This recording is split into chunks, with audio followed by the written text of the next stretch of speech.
Yay! Yes, it's the summertime, and it's time for the biggest party of the summer, WWE SummerSlam 2023 to be precise. I'm joined by Andrew, who's normally here, and Adam Pacitti. All right, how's it going? Oh, bit different. Let's see what's, Thank you. see what's I gonna get that a happen. lot. I feel bad for saying that now. I don't know. Bit weird, bit unusual, bit ugly. No, not a fan. not at all. Very manly looking at the moment. Oh, In fact, thank you. Matthew said to him the other day, I'm liking the Brock Lesnar look. It wasn't my intention. Hell, I know. It's because the beard's a bit longer, I think. Yeah, I'm growing it out. It's getting there, isn't it? It's getting less and More less than I could pubic by the day. Oh, it's looking full. It's looking full. The sides. I mean, I got one of those rollers. You seen those? They are like little microdermal or something. Little needles. You roll it over your face. Does it work? Does it like stimulate? Not very well, no. Well, that's all fine though, because this isn't about growing a beard. Otherwise, What? I'd be out of it. Oh, my pictures are ruined. No, this is 9 pitches for SummerSlam. If you've never seen this before, we go around in a circle. Adam, then Andrew, then myself, 3 times, and we'll be left with 9 wonderful pitches. But remember the golden rule. It's not what we think's going to happen. It's what we want to happen. Whoa! Cracking it open. Come on, all over your face. I genuinely thought about downing it, and I laughed before I'd even... I was hoping you were going to. Adam, Yeah. your first pitch, please. Right, Kevin and Sammy don't have a match, obviously, because Kevin Owens is injured. There are no tag titles on the line at WWE SummerSlam 2023. I've got an idea where they come to the ring. They say, listen, we are not going to relinquish these titles. When Kevin Owens is fit and healthy once again, we're going to continue our reign as the WWE Tag Team You think you know me. Just like that. What, Edge? Edge comes out, right? A thunderous ovation. It's great to see Edge here at WWE SummerSlam 2023. Yeah. He says that this is his final WWE run. We all know that. It's coming to a close sooner rather than later. He's accomplished so much during it, but there's still one thing that he would like to do. He wants one last run with the tag team titles. For old time's sake. But he hasn't got a tag team partner, has he? So Kevin and Sammy, they're all babyfacey about it. They're like, oh, man, you've done amazing stuff since you've been back. It's been an absolute pleasure. Thank you for your contributions to WWE. They say they'd be honoured to defend their tag team titles as soon as Edge can find a tag team partner.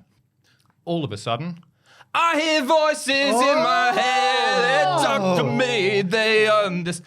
Out comes Chad Gable. No. Out comes Randy Orton. Randy Orton is back. Edge has a partner. And what did they just say? As soon as you can find a partner. Oh, that's nasty. You've got to play this safe, right? You've got to play this super safe, obviously, with Kevin being hurt at the moment. So he's thrown out of the ring very, very quickly. Sammy takes an absolute beating. Spear, RKO, new tag team champions. One little last nostalgia run for old Edge. And then they drop the titles a little bit later to DIY or something. I like it. It's a bit opportunistic of them, which, I mean, come on now. Let's all behave. Yeah, I really like it. It's a good way of doing multiple different things, and if it happened at the pay-per-view, I'd certainly enjoy it. So there we go. Yeah, it's very, very good. I like it as well. It gets a yes from me, Adam. I like... do you know what? I think with Rated RKO as well, do you think there'd be one of those heel teams where people like them so much that people wouldn't really boo them that much either? Do you think people would be behind it? I know they've taken the belts off Sammy and Kevin there, which is still a big thing. Nostalgia's a powerful thing, isn't it? Yeah. In that people would be happy to see them reunite.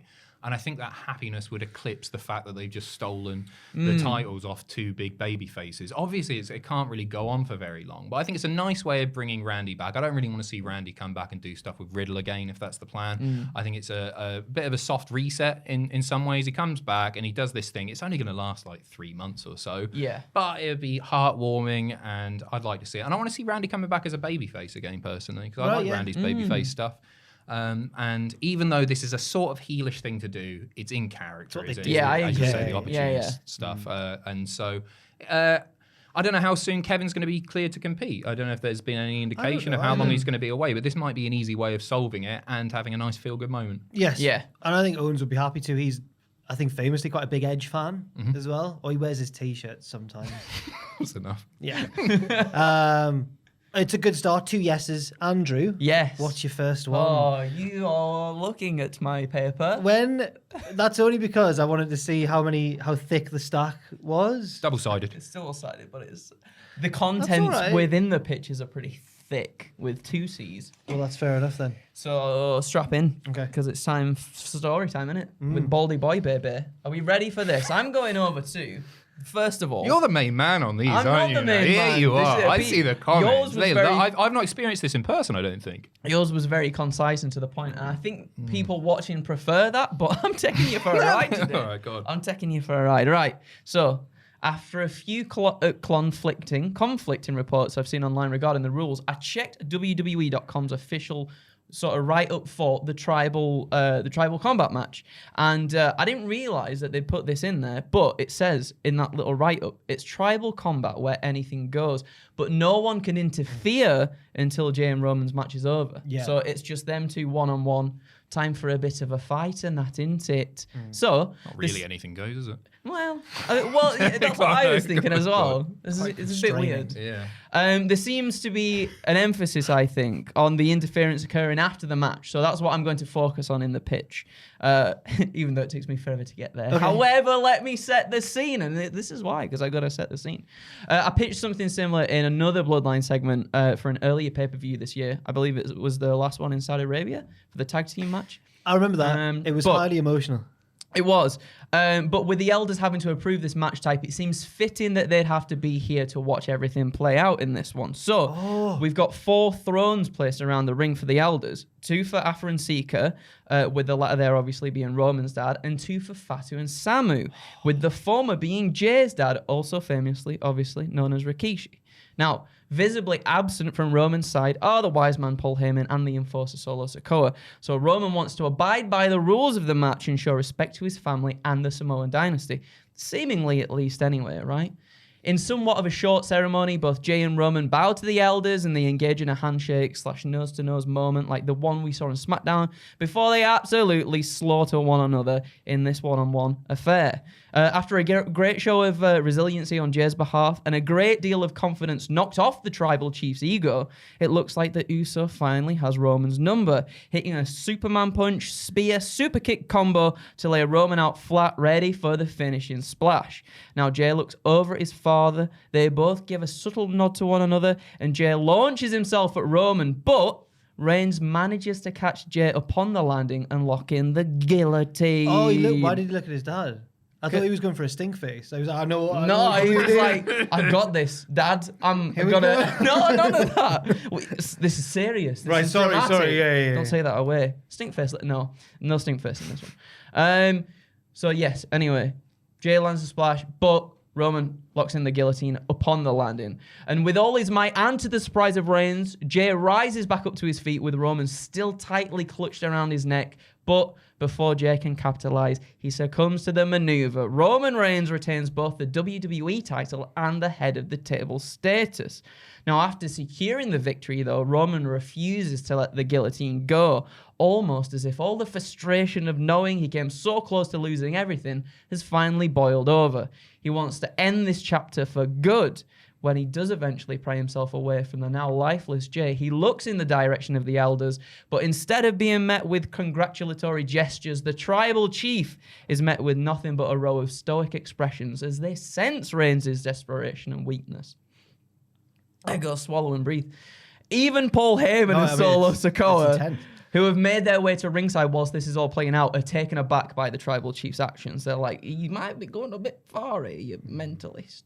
This also adds to Roman's frustration, which now hits full breaking point. He exits the ring and begins to scream at the elders to acknowledge him for who he is, for keeping the family relevant, and for launching their name into new heights before grabbing the Ulafala and burying it into the chest of Rikishi. What?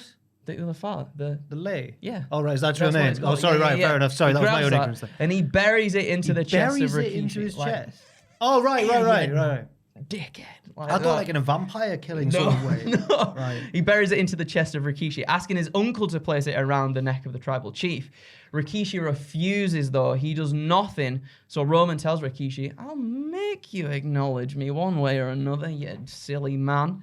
Roman grabs the steel steps, kind of like what happens there, as you remember in Hell in a Cell between Roman and Jay. Yeah, well, I thought your match finish was deliberately echoing Hell in a Cell. I guess it is. Okay. So Roman grabs the steel steps and throws them into the ring, towering over a defenseless Jay. Reigns lifts the steps high above his head, but before he can bring them crashing down on his cousin's skull, Rikishi dives into the ring to protect his son. Roman shows no remorse, however, as he looks to strike his uncle regardless until Heyman ascends onto the apron in an attempt to console the unhinged, undisputed champion. Me tribal chief, you've proved yourself more than worthy of the family title. It may be unwise to do this. Think of the consequences. And met with a brief hesitance, Roman stops for a moment until a sadistic smile quickly washes across his face. Rather than striking his uncle, he lowers the steps and instead calls for his cousin Solo. Sikoa enters the ring, and after a brief stare down between the two, Roman hoists Rikishi up to his feet and orders Solo to Samoan Spike his own father. Reigns gets in Solo's face and bellows at him to make Rikishi acknowledge who the tribal chief is. And after what seems like some confliction from Solo, Roman turns his back in a very brief moment of frustration. You know when someone like turns their back and God damn it. Idiot, just do it. And then in that short window, we shockingly see Solo sort of turn his body in a way that say you're Rikishi, right? I'm Solo Sikoa. I'm vulnerable now. You're vulnerable. Am I facing... So you're kind of like looking at Roman Reigns here, right? I'm Solo Sikoa. You've turned away in frustration. He's like, oh. And then in this moment, because I'm facing you at this point, right? I'm like, oh. So you can't see. So you see Solo look at Roman. Yeah, right? But Roman doesn't see this bit. Do it. Stink face. We see Solo turn his body in a way that looks like he's protecting his dad before screaming and raising the Samoan Spike towards the direction of Roman. But that is when Jimmy hits the ring from the crowd, saving his brother and his father from further destruction, right? But was it going to be further destruction? Well, that's it. Bloody hell. We don't know. Managing to escape unscathed, Jimmy unloads all his pent-up aggression on Reigns. Solo heads up the rampway with his eyes fixated on his brother, all whilst the wise man, Paul Heyman, begins to follow from a distance before ultimately realizing he can't outright just leave the tribal chief. And it goes from here. It's slow burns all over the place. Slow burn everywhere, you know what I mean?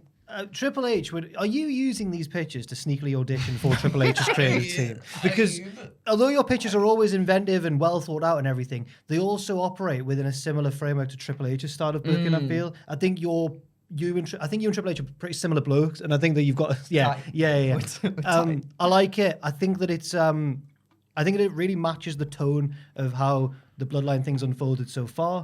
So I'm gonna give it a yes. But it just makes me want to know what happens next. But that's we'll find out. The next pitches, won't we? Because this isn't real. This is real. It's all playing out in some parallel universe. Well, it's all in your head. Yeah, but by the time the next pitches will have, that's gone. Who knows? It might still be going. Well. We'll see. It might play out exactly like this. Did you think about that? That's true. That's true. It's a yes from me. Thank you. It's really good. It's so beat by beat, and so Jack's completely right in the... Well, you say it's so long, but it's quite enthralling throughout, isn't it? It was very easy to pay attention to. This is what he does, this. Yeah. He is good, isn't he? He's like a story anaconda, just squeezing. Yeah. Some storyboards wouldn't have gone amiss, to be honest. No, I'm a visual learner. Yeah, I think it's great, and Jack's so right in saying that it really does fit in. Like it's the sort of thing that I can just see happening. Like a lot of these, it's like they're pretty out there. And if these pictures came true too often, the pay-per-views would be completely nonsensical because there'd be too much stuff happening, wouldn't there? Imagine all this stuff happening, however good it is. But that could literally happen on Sunday. There's really on Saturday rather. There's so many great visual bits. Like I love the thrones alongside it. The blocking's excellent. Yeah, it is. It's a yes from me. It's an obvious yes from me. It's great. Thanks. Well done, Andrew. My first pitch concerns Brock Lesnar versus Cody Rhodes. But I'm kind of doing the opposite of you, where I'm not lingering on the match too long. I'm going further forwards over the next few months. Yeah. Cody wins heroically after a big mighty struggle, which is probably, I think, what we expect to happen. What happens to Cody next remains to be seen, but I suspect he might end up in a feud over the World Heavyweight Championship if Seth's going to lose it over this weekend or not. I don't know. However, I want to focus on Brock, which is where I think you could do something. And I've put crazy with a K, K-E-R-A-Z-Y. So let's say an angry Brock is rampaging around backstage at SummerSlam, having lost to Cody. He's like a big, bloodied Viking man, and he's oh so scary. Chairs are a-flying, tables too. He's coming for me. He's coming for you. Right. I don't know what I've done when I wrote this. Adam Pearce tries to calm Brock down, but he takes a big F5 backstage. Triple H even steps in. He's had history with Brock. He has a big stare down. Obviously, we can't get physically involved, but there's a big intense stare down to no avail. Lesnar stomps off down a corridor with security in hesitant pursuit. He clomps into the he clomps into the parking lot where a speeding limo, it's like Survivor Series 99, takes him out like Austin. Is it 99 or 98? When Austin got ran over. Yeah. A speeding limo's taking him out, and it's Logan Paul's private limo. Hello? With Logan having been seen celebrating in it earlier after his win over Ricochet. Thankfully, Brock is not hurt too badly, but it's enough to take him out of action for a good while, right? He's fine. Isn't it? Logan immediately starts denying it on social media. I had nothing to do with it. I wasn't even in the limousine. On a future episode of Raw, in a satellite interview from his ranch or his farm, Lesnar, I don't know, his ranch. Yeah. He warns Logan that he's coming for him. Obviously, yeah, all the wrestling fans are like, yes, get him. Sometime later, Logan's back on Raw in some sort of self-serving celebratory segment. Maybe he's making his own pitch for early entry into the Hall of Fame or something like that. He's interrupted by a now recovered Lesnar, who chases him up through the crowd, up to a private skybox. Logan's locked himself in. Lesnar starts to break through the glass, and Logan's begging Brock to stop and leave him alone, saying, I'll give you anything you want. Lesnar says, anything? Logan's like emptying cash out of his pockets. He's taking off his watch, and then he says, yes, anything. And Lesnar pauses and smiles, or grimaces, or whatever he does when he's happy. He smiles, doesn't he? He's quite, what? Carry What's on. that? No, he doesn't want that at all. He wants... Instead, he says, what I want is you versus me, Hell in a Cell. Oh. Quite hilariously, Logan finds himself in a Hell in a Cell match against Brock somewhere down the road at some sort of pay-per-view whenever his and Lesnar's schedules are both free. I've just said because, Lesnar destroys Logan, and it's really scary, although the crowd are obviously into it. They've paid very little attention, probably, to Logan's protest. They had nothing to do with the attack at SummerSlam. Protest he has maintained all the while this feud has been built. Eventually, after Brock dominates the majority of the match, with maybe a few deliberate echoes of Undertaker versus Shawn... That's such a wanky picture. Logan pulls off a crazy elbow drop off the side of the cell through the announce table. He struggles and struggles to get Brock's dead weight back in the ring and makes the cover. Brock kicks out instantly and is back on his feet in a rage. F5 and another one. 1, 2, 3. Brock wins. Brock stands with his arms raised while the cell is raised up for medics to get Logan out of there. And the medics all leave, but one medic stays behind with a face mask obscuring his identity. It's a mask. He stands behind Lesnar and hits a big low blow, then gets a chair, loads of chair shots, and gets on the mic and says, the driver of the limousine that night... That was me, lad. It's Grayson Waller. And looked at Adam's face. He was going. I don't know. Oh, that was the end of the pitch, right? Yeah, it's Grayson Waller. Bloody hell. And what's his motivation for doing this? Just to make a name for himself? Yes, He wants to get which in a is kind program of what he plot. did in NXT. Johnny Gargano was giving like his farewell speech to NXT, and Grayson interrupted it and beat him up. Right. Just because he's got no class. He's all about notoriety. And he's lost a lot of that since he started on SmackDown, partly because he's been injured. So he can't be having... Well, recently he's recovered, but he was injured, so they just had these talk show segments with him. But he's lost what made him such like a evil heel. Okay. There's one fatal flaw here. Okay. Is that A limo stands no chance against Brock Lesnar. Yeah, it would jackknife over him. Yeah. No, I think it's really good. It's a bit elaborate. It is, yeah. I love the fact that you protected Logan Paul so much. Like you said, He got another out. FU. Yeah. And he's managed to overcome adversity for a brief moment to get Logan set up on the announce table, was it? And he was going to go for He something. probably hit him with a camera or something. Yeah, that makes sense, yeah. You've got to give him something. It's good, isn't it? Oh, I don't know. Don't be afraid to say no in these, by the way. Oh, I'm gonna say this, right? We talk about, don't we? We talk about these younger stars now wanting to get over what, like the like older generation should be starting to put over the younger generation. yeah. And I think initially when you said Grayson Waller, I was like, anticlimactic. But thinking about it a little bit more, With Edge I think and John Cena. If you could get them doing it, because I think Brock now, I love listening to Brock speak on the microphone. I think he's great. Do you? Yeah, I think he's funny. When he gets all high pitched. Yeah. I love it. And him and Grayson Waller together, I wouldn't be actually opposed to seeing that. My own issue with my own one is that it's two feuds of a similar tone back to back, Brock chasing this annoying influencer type. Oh yeah, I guess That's so, true. actually. He's a bit like a reverse legend killer, isn't he, Grayson Waller? In that he came up short both times he tried. So does he win this one, right? Maybe. Yeah, but then can you have Grayson Waller beat Brock Lesnar? Well, Maybe, Logan Paul yeah. stood a chance, apparently. So it's a weird one because the Edge one really annoyed me because Edge went, "You'll never beat me, Grayson," and then he didn't. And then he went, "But you swam with the sharks, kid." I'm like, Edge, get out! What are you doing? Not enough to put him over. No, I yeah, respect you, but no. Behave. Didn't shake my hand hard enough backstage. It's a soft yes from me. Okay. I've got no major faults Okay. with it or anything. It's all right, isn't sprawling. it? It's yeah. It is a similar thing for me as well. I kind of actually really do want to see Logan and Brock in Hell in a Cell as well. That actually sounds pretty fun. Does that turn Logan babyface, do you reckon? If he wasn't No. in the limo the whole Turn Brock time? babyface. Yeah, but Oh, Logan man. did nothing wrong, did he? Here? I think he's past the point of redemption. I don't think people like him. Yeah. My next one is regarding the Gunther versus Drew McIntyre match and the preceding part of the show, I guess. So Gunther defeats Drew clean following a brutal, hard-hitting encounter. It's obviously going to be a great match, has potential to be match of the night. After the match, Drew goes to shake Gunther's hand and congratulate him for retaining. When all of a sudden, boom, Claymore. We got the Drew heel turn, right? Then another. Drew is now a proper bad boy heel. He starts walking up the ramp, all angry and nasty and Scottish. So he's leaving. He's looking strong. All of a sudden, out comes Damian Priest. Priest music hits. Hands the referee the briefcase. Priest is cashing in for the Intercontinental title. We are super close to Honky's reign being over here, and Damian is going to take it away from him. However, just before the bell rings and the match commences, he's fortunately attacked by the rest of Imperium, allowing Gunther to escape with the gold.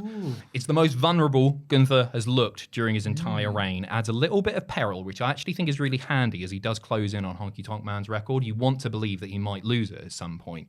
And so I don't think that's a bad thing here. Normally I'd be against making Gunther look weak, rather. But when it's sporadic, it stands out a lot more. Yeah. And peril's a great word. Yeah. Peril. Later in the night, Finn Balor defeats Seth Rollins. He is your new World Heavyweight Champion. And I'm sure you can see what's coming here. No! Damian Priest comes out, hits the reckoning, he pins Finn, becoming the new World Heavyweight Champion and leader of the Judgment Day. So he's got the gold. And what I like about it is that I think there's some fun that you can have with the title being taken away from Finn in even less time than it happened last time with the Universal title.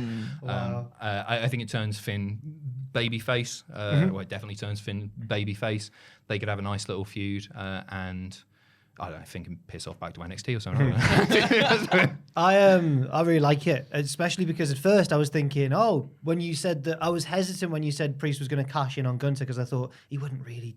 I don't like when they act like cashing in on a mid-card thing's just as good as because it's not. The fact that they teased it this time, they said you can do it for any.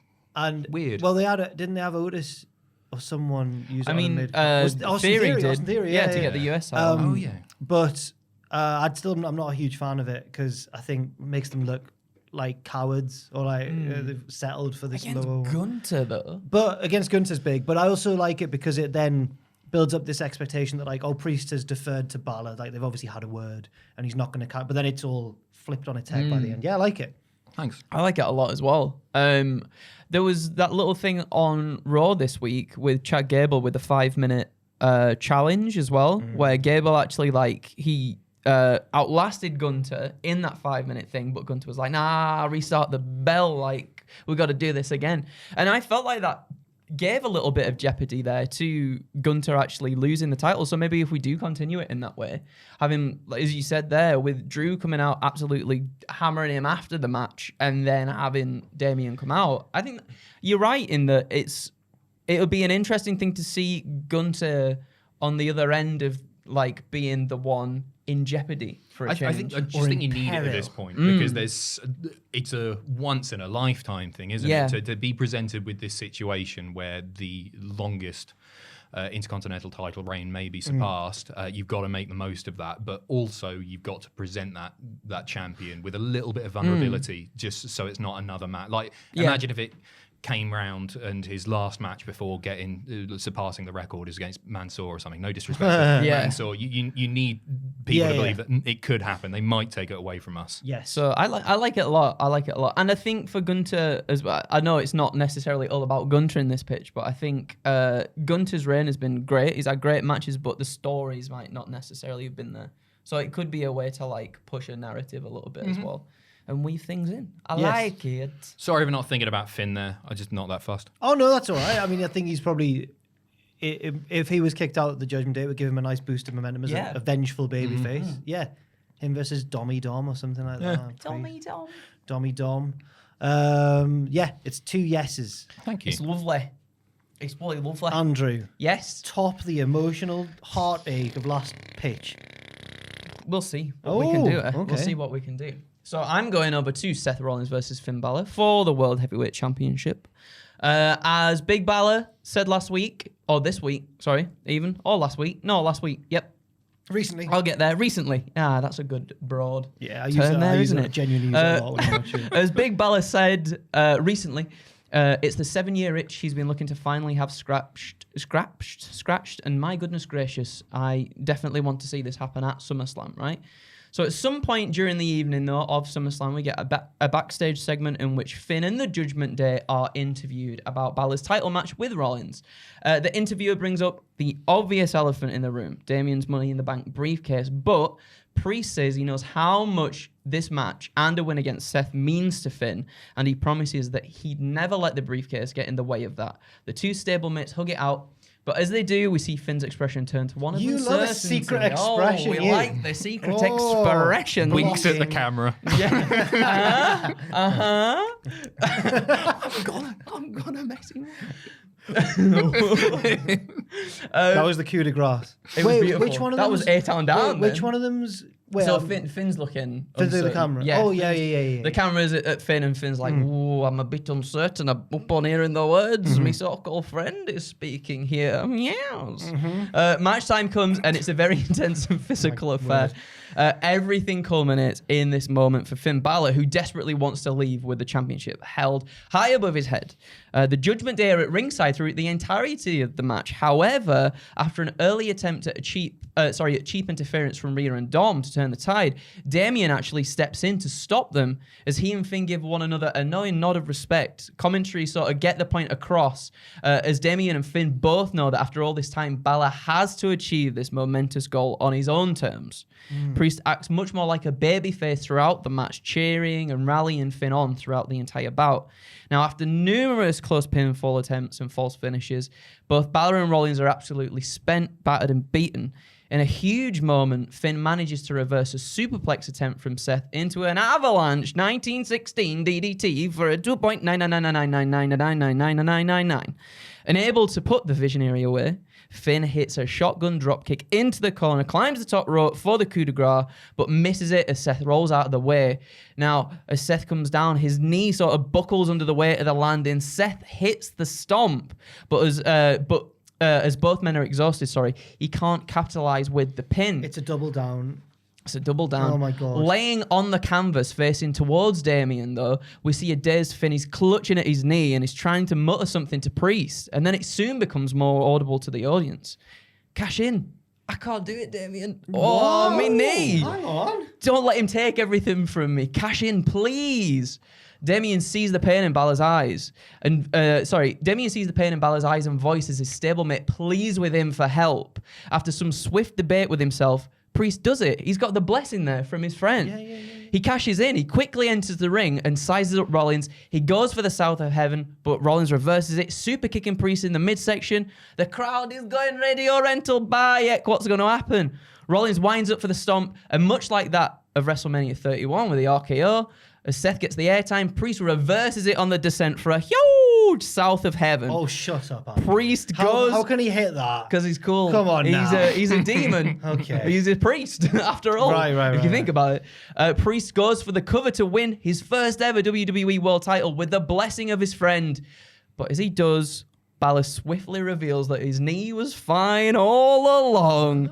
He gets up and he grabs Damien from behind, tosses him out of the ring, and pins Seth Rollins for the 1, 2, 3. This is like Memento. He's Finn taken the Balor. briefcase out of the equation. Right? He saved Yeah. himself. That's really clever. Finn Balor's pulled off the At heist of the first- century. At first, I was on a no for a lot of that, I'll be honest, Yeah. but you've totally redeemed yourself. Because I was like, when Priest got in, I was like, well, you just pin Balor. Balor would like, pin me.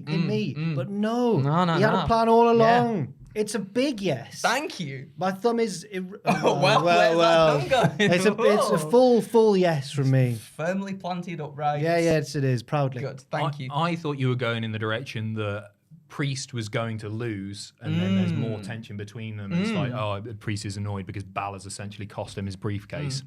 I would change one little thing about it. And it's the yeah. smallest little thing. Rather than him doing it off the leg, I'd have him buckle bomb him on the corner, with the just shoulder. as a callback to that. Yeah. That would have been good. go That with would have been But really no, good. it's really great. That's I very love good. that. Prefer that to your first one even, and I like that as well. Yeah, Thank it's you very brilliant. much. It's a great follower. This one's not. Well, we'll see. Shayna Baszler versus Ronda Rousey is where I'm going. Shayna beats Ronda in a bad-tempered match with a slightly contentious finish. Maybe Ronda gets the armbar, but Shayna managed to roll her over. Oh, but it's MMA rules, isn't it? It is. Well, she can't do that then. Well, maybe it's some sort of finish, but Ronda still is the more dominant one, and Shayna got a little bit lucky. The following Monday on Raw, Ronda wants a rematch. She's going around backstage saying, hey, I thought that was supposed to be a fight, but you pinned me. This all relied on her being pinned, and now I can't. You pinned me with a wrestling move, but you can't pin her. It's MMA rules. You beat me with a lucky fluke, kid. I don't know. I wasn't tapping. I was I wasn't scratching tapping. the Yeah, mat. she doesn't tap or something. It's Yeah. like a weird stoppage. Yeah. God damn it. But in the world I come from, that wouldn't have ended the match. I'd have kept on my armbar until you begged for mercy. Basically, the general point remains the same. Yeah. Shayna's not around. So Ronda knocks on the door of Adam Pearce. But remember from my previous pitch, Pearce got F5 by Brock backstage at the show. He did. He's not there. It's all interconnected. Hello? Instead, the door is answered by William Regal. Ooh. He's there. He's in WWE. Yeah. now. It's not loud on camera, but Hello, I'm just filling in while our dear Adam Pearce is recovering in the hospital, or as they used to call it around my neck of the woods, the puppet wagon, because they stitch you up in there, you see, much like a puppet or a dummy or some sort of mannequin. I wrote those real words. I wrote that down. Well, what the hell was that? Ronda wants a rematch with Shayna, and Regal's only too happy to oblige because Regal loves violence. He loves seeing this sort of thing. Over the next couple of weeks, he sets up a fight pit between the pair for the next pay-per-view. That show rolls around, and the heel Shayna is accompanied by private security team, helmeted up, walking her to the ring, which is suspicious. I'll give you that. Helmeted. Yeah, helmeted. Oh, yeah, no. yeah. Grayson Waller again. It's a fleet of Graysons. The match happens and Ronda ends up on top, finally getting revenge for Shayna's betrayal, with a big victory. But then, Shayna's security team storm the fight pit and pick Ronda apart like vultures. Regal marches down to the ring on the mic stop it this instant. This is outrageous. That's not... I wasn't trying to do an impression. What was This that? is contagious. Don't look at it. Yeah. He gets all the way... What were you even doing there, Bush? He gets all the way into the ring, and the security team all stop and look at him. He turns to the nearest one and goes, lock the door. and they lock themselves in before continuing the beatdown. Once Ronda is fully beaten up, the security team helps Shayna to her feet and pose around Regal, and they unmask, revealing themselves to be the members of the new Orlando Fighting Society. Oh, piss off. And those members are...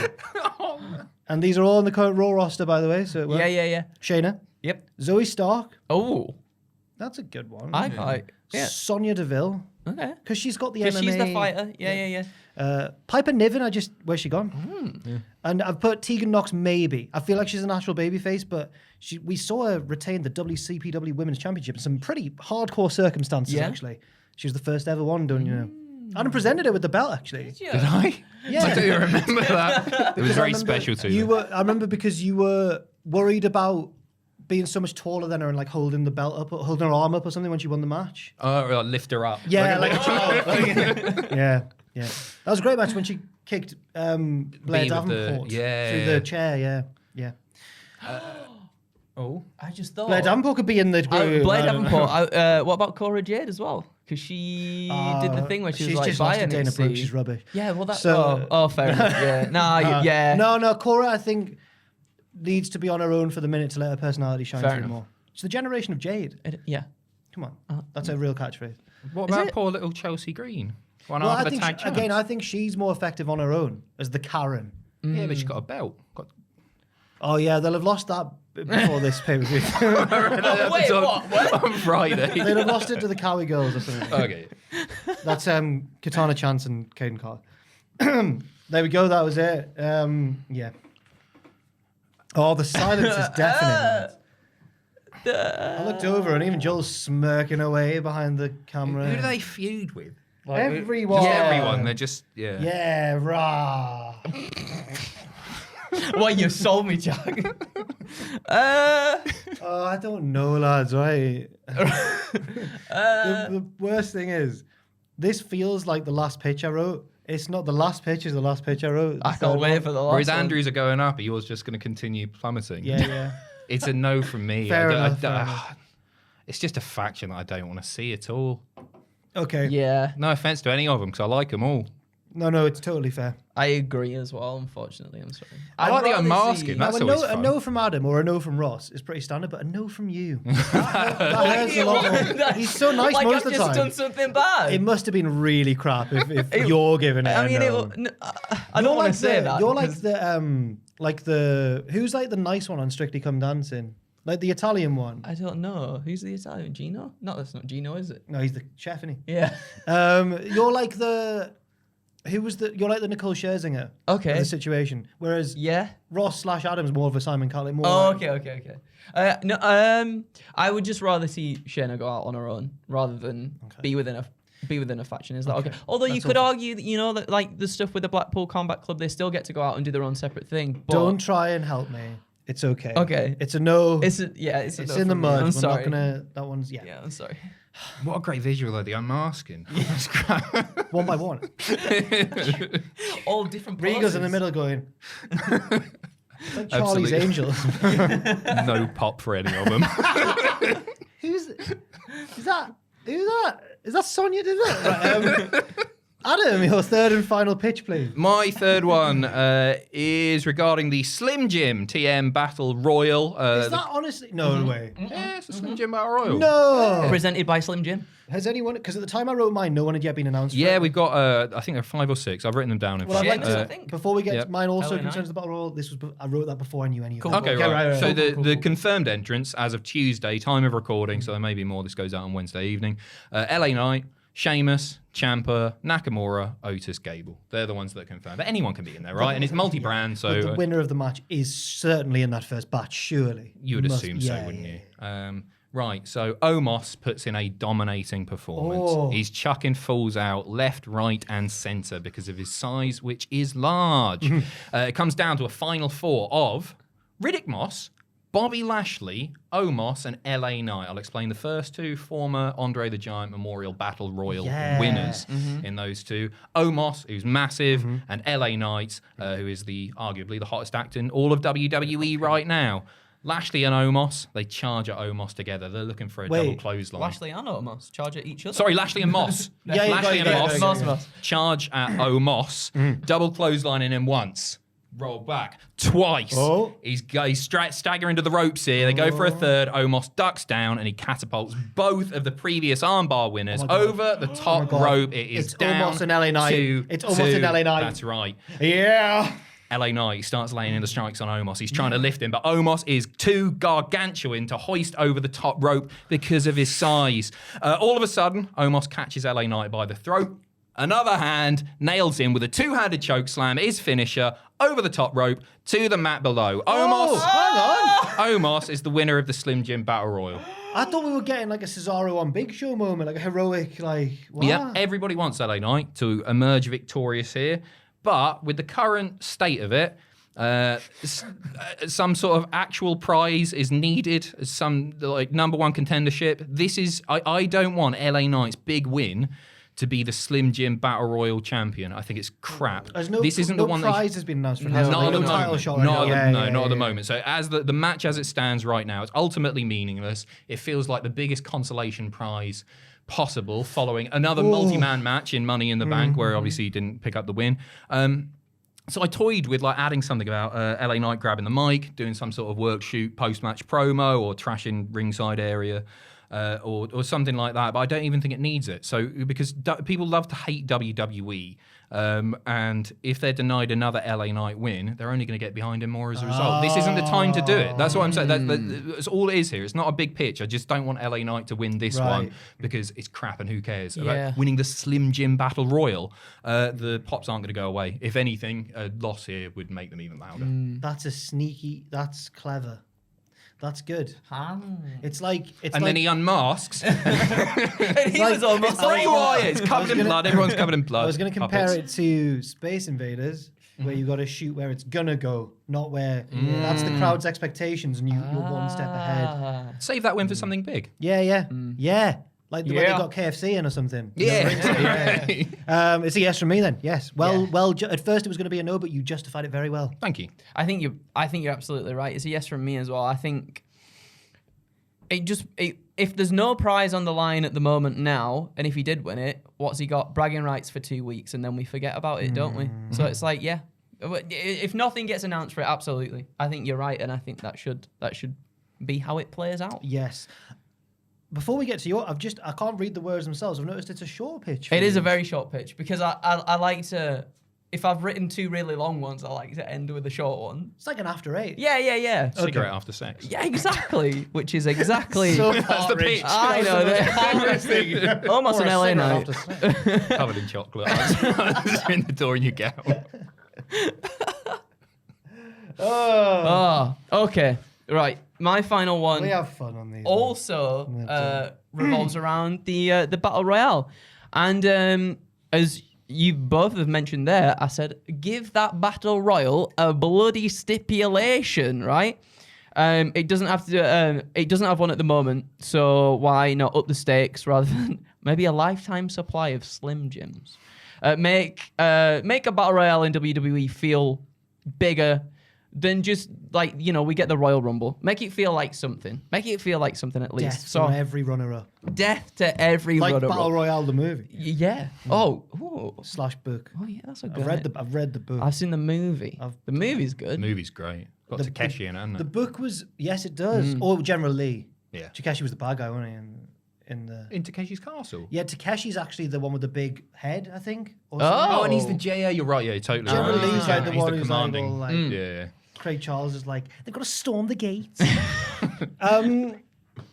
It's your pitch. Sorry, I was about to Oh my god. It's all right, Jack.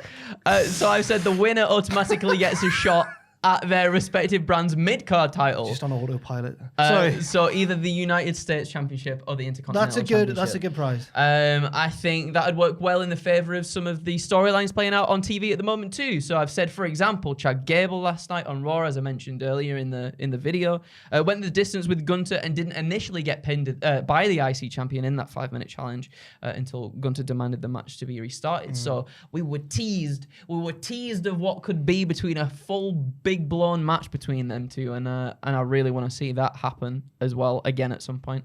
You've got Sheamus, who's looking to get his hands on Austin Theory again after Pretty Deadly keep getting in the way of things and scuppering his plans to capture the US title. Obviously, throw LA Knight in the mix. Or, I mean, he's already in the mix anyway. Who's looking to capitalize on the reactions he's getting organically from the crowd. There could be something done with Shinsuke, Ciampa, and Reed to further their story.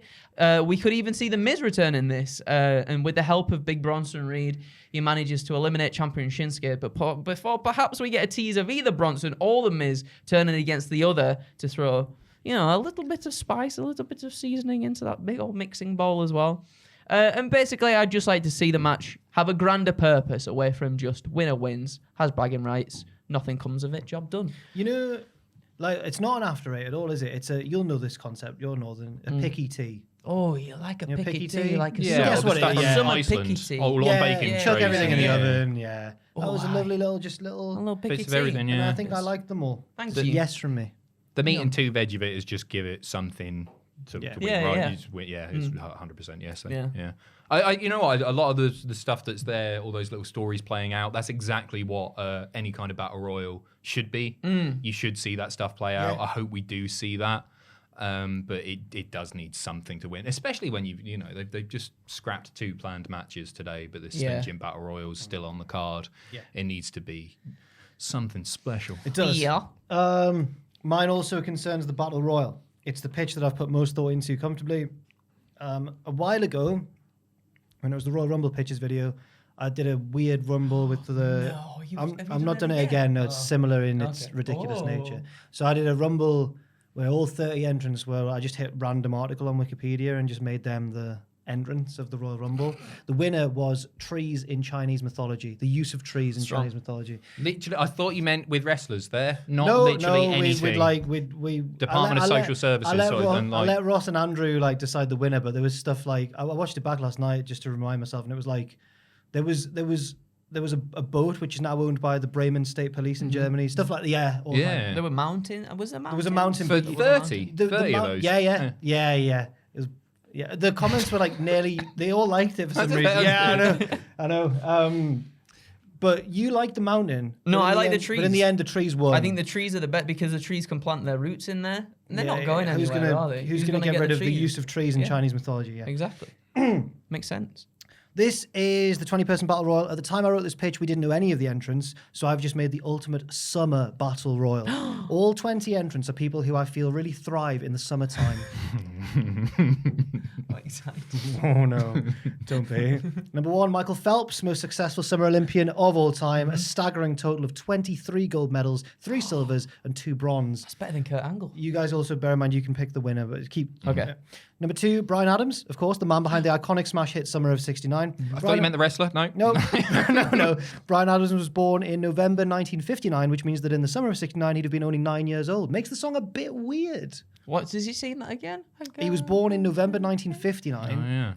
9 years after that is Yeah, the summer of but '69. I'm trying to think of the Got my lyrics. first real like, 6 string. string. Bought it at the 5 and Yeah, dime. but he was in love. Played it and- till my fingers bled. He was in this. He was in love and stuff. It was Me and weird. some guys from school Had a had a band. band. Okay, We tried yeah. really hard. Jimmy quit. Jody Jody got got married at 9. Whoa! Oh dear. I can't Anyway. remember the rest. Yeah. Okay. Yeah. Number 3, the Pokemon Bulbasaur. He's a plant. Does well in the sun. I could have chosen many different types of grass Pokemon, but I'd say Bulbasaur's the most iconic. He's the boy. I think he's number 1, isn't he, in the Pokedex? Yes. All right. 4 and 5 are Danny and Sandy from Greece. They had a great time that summer at the beach. Obviously, things got a bit tricky once the school year started. But by the following summer, they all had a dance at the carnival and they flew off in that car, didn't they? 6, 7, and 8. The 3 members of Moldovan pop group Ozone. Stay with it. Famous for their 2004 global summertime hit, Dragon's Day, didn't they? right, yeah. You know it? Maya. Yeah. Maya. Numa. Yeah. Numa. Yep. One of the first memes was that bloke. doing Gary that one. Brolsma. Oh, that's his name. He popped up on something the other day. Hey, how's he doing? All right. Yeah, he's all right. Looks much the same. Fair enough. Tried to capitalise on his success. Oh, yeah, he did a song 100%. called New Numa because he hated it at first, and then he came back about 5 years too late, and it was awful. Well, he's not in this. It's the three lads in the video. He wouldn't do well in summer. He's massive. On the wing of the plane. Oh, it's just okay. Yeah, it's a battle royal though. Yeah. 9, controversial one potentially. Santa. He's got time off. He probably looks forward to it. 10, the Duke of Wellington. The Battle of Waterloo took place in June 1815, so got to chuck him in there, really. He beat Napoleon, widely regarded as one of the greatest military leaders of all time. Big summer for him, that one. 11, in a similar vein, the British Bulldog, Davey Boy Smith, summer of 92, beat one of the greatest of all time. So he's in here and has the advantage of being an actual wrestler. Number 12, the Summer of Love was a cultural phenomenon centered around the hippie movement, which converged in a particular neighborhood of San Francisco in 1967. I just Googled who is like the most famous hippie, who's the biggest hippie. Janis Joplin was one of the names that got mentioned a lot. Okay, yeah. The other one was Manson. I'm not putting him in. Marilyn Manson. No. Charles. Charlie Manson. Yeah. big seed on. God rest his dead soul. No. Janice is probably going in, or I thought maybe Shaggy from Scooby-Doo is another famous hippie. That's a great shout. Neil from The Young Ones. Yeah. Any of them. Yeah. 13, the most famous novel ever set in the summer is arguably The Great Gatsby. So I've chucked F. Scott Fitzgerald in there, although I don't know much about his fighting prowess. If Hemingway was in there, that'd be a different story. Next one's a bit personal. The summer between leaving school and going away to uni was a mad This time I looked over and Joel's stone-faced. He's just sat there just...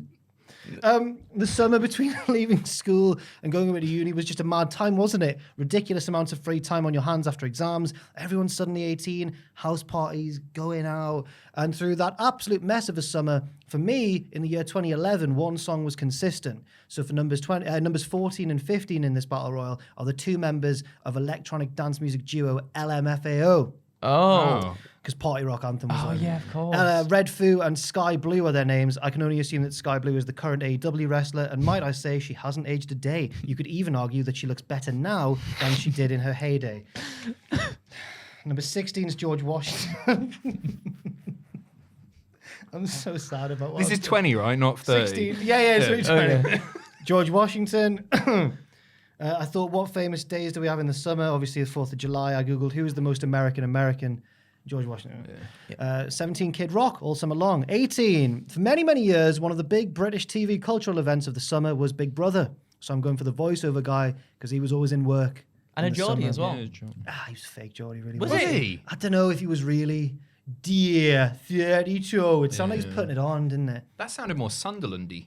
Yeah, or even Middlesbrough, going further. Right, okay. It was all going well for him, presumably. It's a time of year he looked forward to.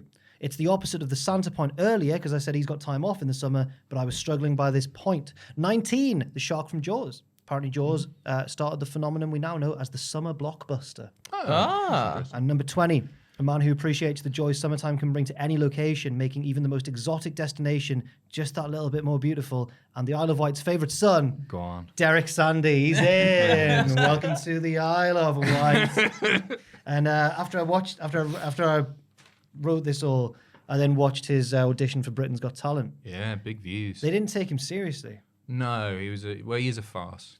Oh, come on now. I was expecting Mungo Jerry. Is he in the summertime? No. Oh, wait. It's a band, isn't it? Mungo? Is it one? Oh, is it? I thought know. it was just a bloke. I'm picturing. Well, I thought Will Smith as well, Summer. Yeah. What about Get Lucky by Daft Punk as well? I'm pretty sure that was a summer anthem. But instead... That's good. There's a lot there to digest. Could we have a look at the list? Because I can't remember any you've just said. No, I don't want to... Well, it's quite important. You got a lot of paper. It goes over multiple pages, this. Here we go. That's the majority of your writing here, isn't it? That's 75%. Is this like the end of your appraisal? You spent most of your time on this bollocks. We're missing a few. Oh, no, we're not. No, sorry, that's number 3. Michael Phelps, Brian Adams, Pokemon Bulbasaur, Danny and Sandy from Greece, Moldovan pop group Ozone, Santa, Duke of Wellington, Davey Boy Smith, Summer of Love as a concept. No, Janis Joplin. Janis Joplin, sorry, yeah. Or Charles Manson or Shaggy. Or Manson. Yeah. Manson would batter him, wouldn't he? F. Scott Fitzgerald. He was a little tiny bloke. Yeah, he was. He didn't do the dirty work, to be fair, did he? The people around, he's like Bray Wyatt. Yeah, and then they all take the masks off. Don't join in with him. I'm just saying. Lumfow, George Washington, Kid Rock, the voiceover of Big Brother, the shark from Jaws. Is Jaws? Is he called Is Jaws called Jaws? I don't know. Jaws is called Jaws. I don't think they ever Actually, go, it's that bloody it's him. Jaws. And Derek Sandy. One's sticking out to me as an obvious winner here, what? which is the real life shark. I was thinking, literally also thinking the real life shark. Flopping about on the canvas. That's true. I don't know enough about the Duke of Wellington. But he beat Napoleon though, so Yeah, I mean that's pretty big. I think Bulldog should finish second because he did in the 95 Royal Rumble. He thinks he's won. Oh, He's up on the play it corner. back.